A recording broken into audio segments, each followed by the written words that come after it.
애굽 땅에서 430년간 종살이를 하다가 이제 하나님의 그 부르심과 인도하심을 따라서 이제 가나안 땅으로 나아가게 됩니다. 근데 오늘 본문 말씀에 보면 이제 가나안 땅을 코앞에 두고 있는 그 상황 속에서 이제 큰 장애물을 하나 만나게 돼요. 그게 뭐냐면 이 에돔이란 지역을 관통해서 지나가면 이 가나안 땅에 쉽게 들어갈 수 있는데 그 길을 이 에돔 나라가 허락하지 않는 거예요. 그래서 바로 가지 못하고 이렇게 돌아서 가나안 땅에 갈 수밖에 없는 상황에 이르게 되었습니다.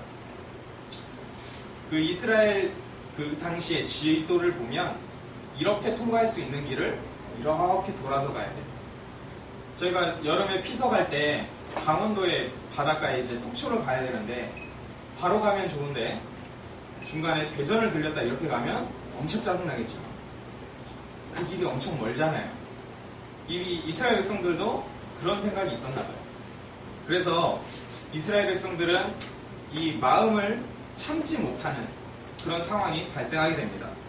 그래서 우리 본문 말씀에 보면 이스라엘 백성들이 마음이 상했다라고 표현하고 있어요. 우리말 번역에서는 마음이 상했다라고 되어 있는데 성경에 기록된 그 원어에서 다르게 해석하자면 이렇게도 해석할 수 있습니다. 마음이 참을 수 없다. 이게 무슨 뜻이냐? 이 참을 수 없다는 말은 그 돌아가는 그 길이 거칠고 시간이 오래 걸리기 때문에 마음이 조급하고 견디지 못하는 그런 심정을 말하고 있는 것입니다. 홍해길을 돌아가는 그 길을 참지 못하고 하나님께서 약속하셨던 그 약속을 견디지 못하고 마음이 조급하고 그리고 그것 때문에 하나님을 불평하고 원망하고 있는 모습을 보는 것이죠. 이처럼 우리가 어떠한 소망을 이루고 싶을 때 무언가 우리가 바라는 것이 간절히 있을 때 근데 그것이 더디게 이루어지고 하나님께 기도하지만 그것이 잘 들어지지 않을 때 우리는 종종 마음이 상하는 경우가 있습니다. 이스라엘 백성들처럼 마음이 참을 수 없는 그런 상태가 될 수도 있지요. 하지만 이스라엘 백성들처럼 불평하고 원망해서는 안 됩니다. 하나님께서 그것을 이루어 주실 것을 믿으며 끝까지 참고 견디고 인내하면서 기도하면서 하나님의 약속의 성취를 바라는 그런 믿음이 우리 가운데 있어야 할 것입니다. 그런데 그렇지 못하고 이스라엘 백성들은 원망하죠. 우리 5절 말씀 한번 같이 읽어볼까요? 우리 방금 읽었던 본문 5절 말씀입니다. 같이 읽겠습니다. 시작. 백성이 하나님과 모세를 향하여 원망하되 어찌하여 우리를 애굽에서 인도해내어 이 광야에서 죽게 하는가. 이곳에는 먹을 것도 없고 물도 없도다. 우리 마음이 이 하찮은 음식을 싫어하노라 하네. 이스라엘 백성들이 그 광야, 사막 가운데 살면서 먹을 것도 없고 마실 물도 없고 너무 지쳐있는 상황을 볼 수 있죠. 그런데 하나님께서 이스라엘 백성들을 인도하시면서 그들이 굶주리고 목마른 것을 그대로 놔두셨나요? 아닙니다. 성경을 보면 하나님께서는 이스라엘 백성들이 목마를 때 그들에게 물을 주셨습니다. 그리고 그들이 배고프다고 할 때, 그들이 먹을 것이 없어서 굶주릴 때 하나님께서는 만나를 내려 주셔서 그들의 배고픔을 해결해 주셨죠. 그들이 먹었던 만나는 그 누구도 먹어보지 못했던 하늘에서 내려온 음식이었습니다. 모양은 희고 작고 둥근 서리 같은 모양이었다라고 성경이 기록하고 있고 그 맛은 꿀 섞은 과자 같았다라는 그런 기록이 있습니다. 저희는 짐작할 수 없는 그 당시 이스라엘 백성들만 먹었던 아주 귀한 하늘의 양식이었습니다. 그리고 그 만나 먹기에 지치자 이제 고기를 달라고 이스라엘 백성들이 땡깡을 부리죠. 그러자 하나님께서는 그 이스라엘 백성들의 그 부르짖음에 고기를 메추라기를 동풍에 보내어 그들의 발에 치일 때까지 그렇게 많게 보내주셨습니다. 결국 성경을 돌이켜보면 하나님께서는 이스라엘 백성들이 원하고 바랬던 그리고 필요했던 것을 하나님께서 부어주셨고 채워주셨고 그들에게 아낌없이 주셨다는 것을 알 수 있습니다. 그런데 이스라엘 백성들이 다시금 이렇게 원망합니다. 이 광야에서는 먹을 것도 없고 물도 없다라고 원망하면서 왜 우리를 이곳까지 인도해내서 우리를 죽게 하는가라고 이야기합니다. 더군다나 그 하나님께서 친히 내려주신 그 만나를 가리켜 이 하찮은 음식이라고 표현하고 있습니다. 여기서 이 하찮은 음식을 싫어하다라는 이 표현을 이 성경적으로 자세히 보자면 이런 의미예요. 싫어하다, 미워하다, 가증히 여기다. 이런 의미입니다. 이것은 단순히 나는 저게 싫어 라고 하는 게 아니라 그것이 너무 가증스럽고 아주 진한 거부감을 느끼는 거예요. 단순히 싫어하는 정도를 넘어선 표현이죠. 그 대상이 심지어 끊어지고 이제는 그만 봤으면 좋겠다 라고 하는 감정이 섞인 그런 표현입니다. 이스라엘 백성들은 하나님께서 그렇게 친히 내려주신 그 귀한 음식을 이제는 하찮은 음식이라 표현하며 그것을 싫어하고 거부합니다. 이스라엘 백성들은 더 나아가 왜 이 광야에서 죽게 하는가 라고 말하며 출애굽 자체까지 원망하고 있는 것입니다. 우리가 흔히 기적을 통해서 하나님을 만나면 얼마나 더 하나님을 잘 믿을까 이렇게 생각합니다. 이 성경 말씀을 읽다 보면 안진뱅이가 일어서는 그 기적을 보고 눈먼 자가 눈을 뜨는 기적을 보고 죽은 자가 살아나는 기적을 보면서 이런 기적이 나에게도 내 주위에게도 있으면 정말 하나님을 잘 믿을 텐데 이런 생각을 많이들 하죠.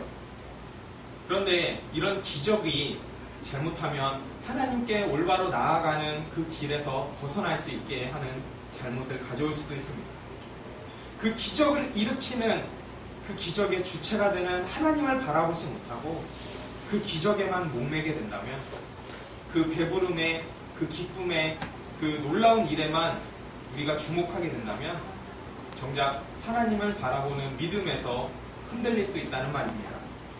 우리의 믿음이 잘못되면 더 퇴보할 수도 있고 변질될 수도 있다는 것이죠. 오늘 이스라엘 백성들은 부족한 가운데, 모자란 가운데, 나의 삶 가운데 채워주시는 하나님의 능력과 기적을 바라볼 때 하나님께 감사하지 못했습니다. 하나님께 영광 돌리지 못했어요. 제가 그 당시에 살아보지 못해서 잘 모르겠지만 적어도 이 성경에 기록된 기록을 보면 이스라엘 백성들은 기뻐하지 않았어요. 감사하지 않았습니다. 출애굽기 15장에서 16장에 보면 하나님께서 그들의 필요를 채워주십니다. 만나를 주시고 메추라기를 주시고 물을 주시며 그들에게 필요한 것을 채워주시는 기적을 보여주셨을 때 그들이 감사하며 하나님께 영광 돌리는 그런 찬미를 돌리는 장면이 기록이 되어 있지 않아요. 그들은 그들의 필요를 채워주는 하나님을 바라보며 더 하나님께 나아가야겠다, 더 하나님을 의지해야겠다, 더 하나님을 잘 믿어야겠다 라고 하는 것이 아니라 어려운 상황이 해결되어 버린 그 순간부터 또다시 하나님을 잊어버리고 살아가는 것입니다. 어려운 상황 속에선 하나님을 찾습니다. 하지만 그 어려운 상황이 해결되어지자 하나님을 더 이상 찾지 않는 것입니다. 사랑하는 성도 여러분, 혹시 이런 이스라엘 백성들의 모습이 우리의 모습은 아닌지 한 번쯤 우리가 돌아보기 원합니다. 하나님께 감사할 줄 모르고 하나님께 원망과 혹시 불평 가운데 있다면 내 모습이 하나님으로 인해서 기뻐하고 있는지 아니면 늘 찡그리고 있는 얼굴인지 우리는 어떻게 살아야 하겠습니까? 우리는 하나님께서 주셨던 그 은혜를 한순간도 잊어서는 안 될 것입니다. 하나님을 더욱더 의지하고 나아가야 할 것입니다. 우리가 어려울 때 하나님께 기도합니다. 하나님, 이 상황을 해결해 주세요. 하나님, 나를 도와주세요. 라고 부르짖을 때 그 부르짖음을 잊어서는 안 되는 것입니다. 그것이 해결되어졌을 때 하나님께서 해주셨음을 감사하고 인정하고 그것을 받아들이고 하나님께 영광을 돌려야 되는 그 모습이 바로 우리의 모습이 되기 원합니다. 이스라엘 백성들처럼 원망과 불평에 있는 모습이 아니라 이제는 누구에게도 어떤 상황에서도 늘 하나님으로 인해서 기뻐하는 우리 모두가 되었으면 합니다. 아멘. 이스라엘 백성들이 이 원망하고 불평하는 모습을 계속 보이고 있습니다. 이 불만과 불순종 그리고 불평, 이것의 끝은 바로 하나님의 진노입니다. 이스라엘 백성들에게 하나님께 돌아가지 못하고 회개하지 못하는 이 이스라엘 백성들에게 내려진 하나님의 진노는 바로 불뱀이었습니다. 우리 본문 한번 같이 읽어보겠습니다. 우리 본문 6절 한번 읽어봅시다. 시작. 여호와께서 불뱀을 백성 중에 보내어 백성을 물게 하심으로 이스라엘 중에 죽은 자가 많은지라. 아멘. 하나님께서는 이 하나님을 떠난 백성들을 향하여 진노하시고 그들이 다시 돌아오기를 바라며 불뱀을 보내시죠. 여기서 불뱀이란 거는 그의 그 뱀의 맹독성이 너무 강해서 지어진 이름이에요. 그래서 이 불뱀에게 물리면 엄청 고통스럽고 그리고 생명이 오래 가지 못한다고 합니다. 또 어떤 주석에 보면 이 독사들 중에 한 종류로서 등에 이제 불타는 듯한 붉은 반점이 있어서 또 불뱀이라고 하기도 하더라고요. 어쨌든 이 불뱀은 아주 강한 맹독을 갖고 있고 이 불뱀에 물리면 죽을 수밖에 없는 그런 상황이었죠. 그리고 당시는 광야이기 때문에 어떠한 조치를 취하기도 쉽지 않았을 것입니다. 이러한 불뱀으로 인해서 많은 사람들이 죽어가기 시작합니다. 그러자 이스라엘 백성들은 이 사건이, 이 불뱀으로 인한 이 재난이 바로 자신들의 죄 때문이라는 것을, 하나님의 심판이라는 것을 깨닫고 이 모세에게 살려달라고 간청하게 되죠. 하나님께 기도해서 이 불뱀을 없애달라고 그렇게 간청하게 됩니다. 그래서 이제 모세는 하나님께 기도를 하게 되고, 하나님께서는 이 상황을 해결할 수 있는 길을 알려주시죠. 그것은 뭐냐면 노수로 만든 이 불뱀의 모양을 장대에 달아서 그것을 보는 자마다 산다라고 하는 것이었습니다. 그 말씀에 따라 모세는 장대에 이제 놋뱀을 만들어서 높이 달았습니다. 우리 8절과 9절 한번 같이 읽어보겠습니다. 여호와께서 모세에게 이르시되 불뱀을 만들어 장대 위에 매달아라. 물린 자마다 그것을 보면 살리라. 모세가 놋뱀을 만들어 장대 위에 다니 뱀에게 물린 자가 놋뱀을 쳐다본즉 모두 살리라. 아멘. 제가 여기서 성경을 보면서 굉장히 큰 하나의 그 놀라운 사실을 발견했는데요. 우리 8절에 보면 이렇게 쓰여 있습니다. 그것을 보면 살리라. 그것을 보면 살리라. 그리고 9절에 보면 이렇게 쓰여 있습니다. 뱀에게 물린 자가 놋뱀을 쳐다본즉 모두 살더라. 주목해보고 싶은 것은 보다입니다. 보다. 8절에 보면, 그리고 9절에 쳐다본즉 모두가 보다라는 동사죠. 우리 말에서는 단순히 보다 이거지만 성경이 기록된 이 히브리어를 보면 좀 의미가 좀 다를 수가 있어요. 무슨 의미냐? 그냥 보다라는 의미는 같은데 그 보다라는 그 동사가 쓰여진 방식이 달라요. 쉽게 이야기하면 8절에 나와 있는 이 보다라는 거는 내가 보는 거예요. 내가. 단순 능동형이라고 해요. 어려운 말로. 어렵죠? 쉽게 얘기하면 내가 보는 거예요. 내가 그냥 저걸 보고 싶을 때, 시계를 볼 때 시계를 그냥 보는 거예요. 주체가 난 거죠. 근데 구절은 뭐냐면 어려운 말로 사역 능동입니다. 어려운 말을 해야 좀 있어 보이니까. 사역 능동이에요. 무슨 말이냐? 내가 보고 싶어서 보는 게 아니라 누가 시켜서 보는 거예요. 동사가 그런 차이가 있어요. 근데 뜻은 같은 보다예요. 근데 원어적으로 보면 그런 차이가 있어요. 이것은 뭐냐? 8절에서는 그냥 보면 산다 이거였는데 사실상 그것은 누군가 시켜서 보게 했을 때 그것을 볼 수 있었다 이 말이에요. 무슨 말이냐? 더 쉽게 이야기하면 9절에 보다라는 것은 하나님께서 그 고개를 들어 장대에 달린 그 뱀을 보게 하셨다라는 것이죠. 여러분 생각해 보십시오. 우리 아주 상식적으로 생각해 봅시다. 지금이 광야예요. 지금 막 죽어가고 있는 백성들이 있다고 생각해 보세요. 여러분은 아직 안 죽었어요. 아직 고통 중에 시달리고 있어요. 그런데 누군가 고개를 들어서 장대에 달린 그 뱀을 보고 살아나는 것을 목격을 한다면 여러분은 어떻게 하시겠습니까? 나도 눈을 들어 저걸 보고 싶지 않겠어요? 굳이 나는 결코 보지 않으리라 이러면서 이를 바득바득 갉으며 땅을 긁으며 땅바닥을 쳐다보는 사람이 있겠습니까? 내가 그렇게 극심한 고통 중에 허덕이고 있을 때 무언가 한 줄기의 지푸라기라도 있으면 잡고 싶은 게 사람의 심정이잖아요. 그런데 오늘 본문 말씀을 보면 그렇지 않았다는 거죠. 그 극심한 고통 속에서 발버둥 치고 있을 때 고개를 들어서 그 장대에 달린 노뱀을 쳐다보고 살 수 있었던 사람은 바로 하나님께서 인도하신 사람만, 하나님께서 그 고개를 들어서 보게 하신 사람만 가능했다는 것이죠. 그 노뱀은 아무나 볼 수 없었습니다.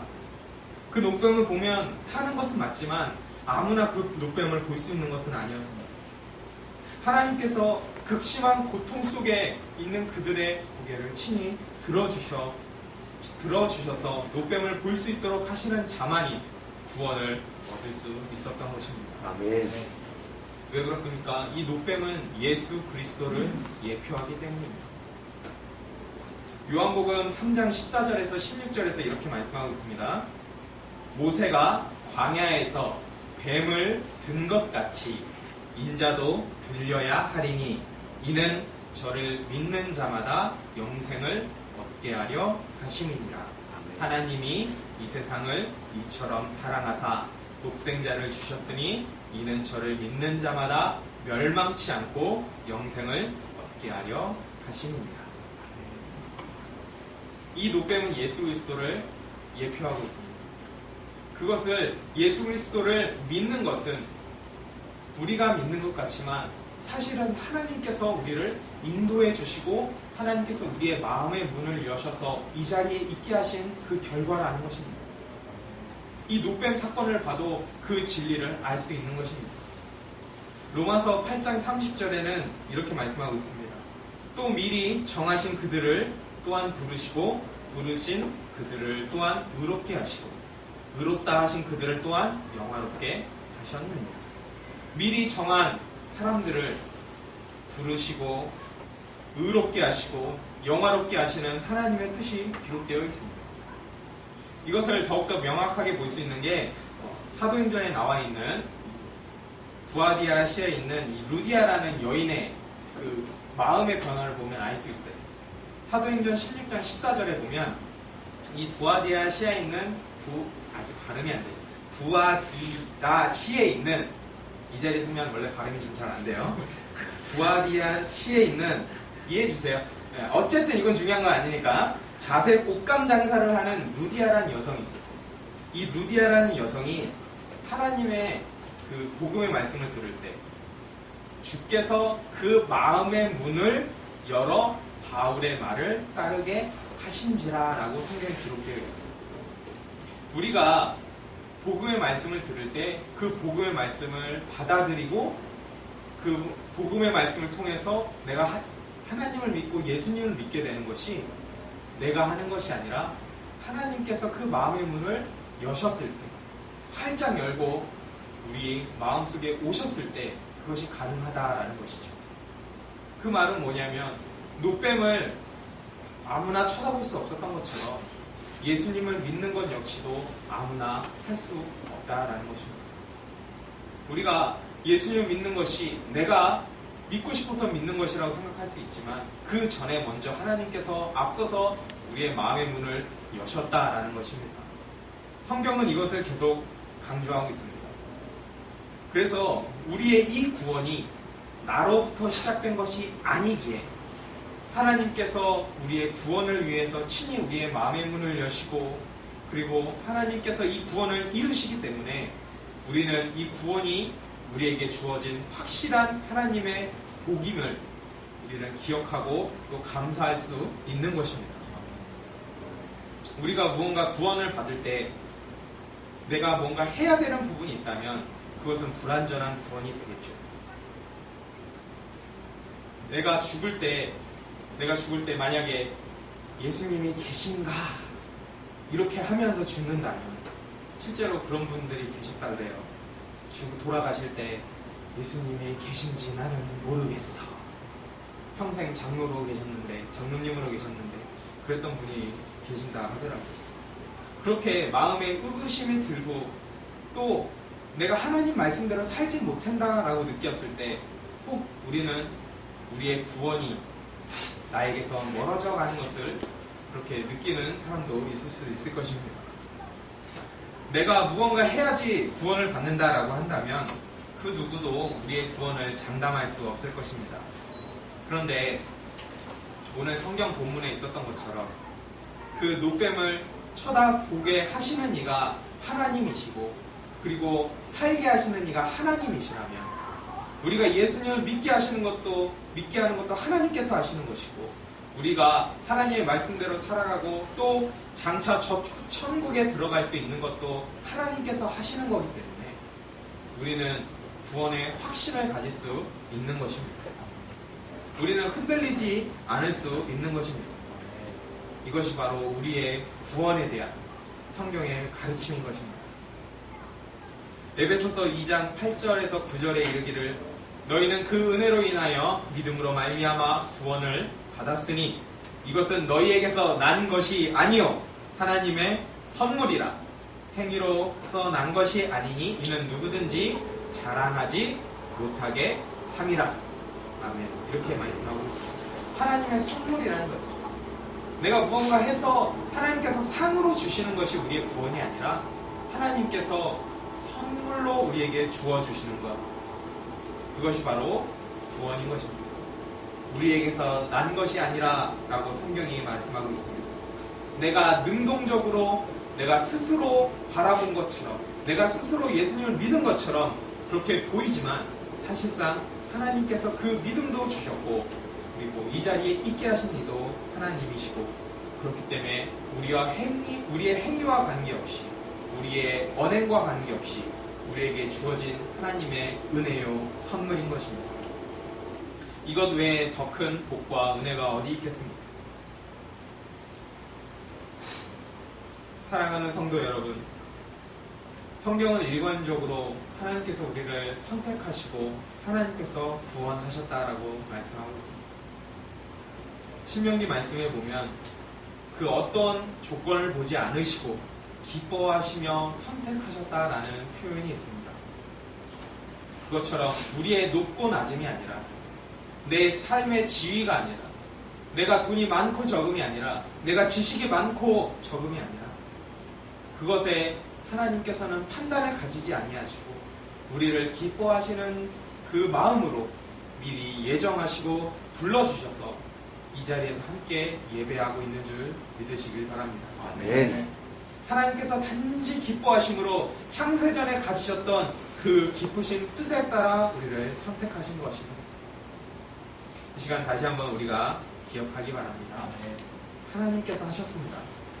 하나님께서 죄인된 우리에게 오셨습니다. 그리고 우리를 살릴 수 있는 방법을 제시하시고 그 구원의 길로 친히 인도해 주신 것입니다. 제가 앞서 얘기했던 이스라엘 백성들의 모습을 잘 생각해 보십시오. 그런 모습 가운데서도 하나님께서는 구원하십니다. 그들을 선택하셨기 때문입니다. 우리가 죄악 가운데 허덕이며 살고 있을지라도 하나님께서 우리를 기억하십니다. 하나님께서 우리를 인도하십니다. 하나님께서 우리의 손을 놓지 않고 계신 것입니다. 아멘. 그렇기 때문에 우리는 이 하나님의 은혜를 절대로 망각해서는 안 됩니다. 이스라엘 백성들처럼 원망과 불평과 불순종의 길로 나아가지 않는 우리 모두가 되기를 원합니다. 아멘.